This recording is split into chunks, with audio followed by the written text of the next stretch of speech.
আঞ্জুমানারা বেগম, সভাপতি পদপ্রার্থী বাংলাদেশ জাতীয়তাবাদী দল শরণখোলা উপজেলা বাগেরহাট।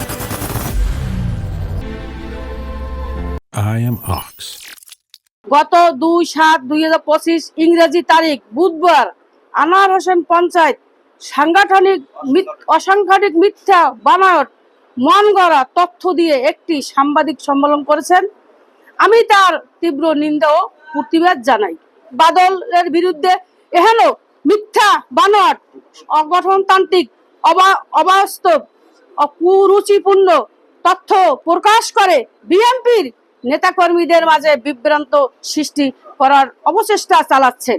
অতএব আনোয়ার হোসেন পঞ্চায়েত কর্তৃপক্ষ আমাদের বিরুদ্ধে করা সাংবাদিক সম্মেলনের তীব্র নিন্দা প্রতিবাদ জানাচ্ছি। 5ই জুলাই আমাদের সম্মেলনের ডেট ছিল, সেই সম্মেলনটাও অনেকদিন কি কারণে বাতিল করা হয়েছে সেটা আমরা জানি না।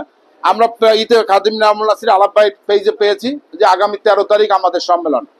আমরা 13 তারিখ সম্মেলনের জন্য আমরা প্রস্তুত আছি, কোনো সমস্যা নাই। কারণ আমরা যদি 13 তারিখ প্যানেলে যদি আমরা বিজয় হই, তাদেরকে আমরা আমন্ত্রণ জানাবো যে আপনারা আসেন, আমরা শরণখোলা বিএনপিটাকে সুন্দরভাবে গড়ে তুলি, আমরা মাদক মুক্ত সমাজ গড়ে তুলি, আমরা চাঁদাবাজ মুক্ত সমাজ গড়ে তুলি, আমরা দখলবাজ মুক্ত সমাজ গড়ে তুলি। এটাই আমাদের মূল লক্ষ্য এবং আমরা এটা চেষ্টা করে যাবো ইনশাআল্লাহ।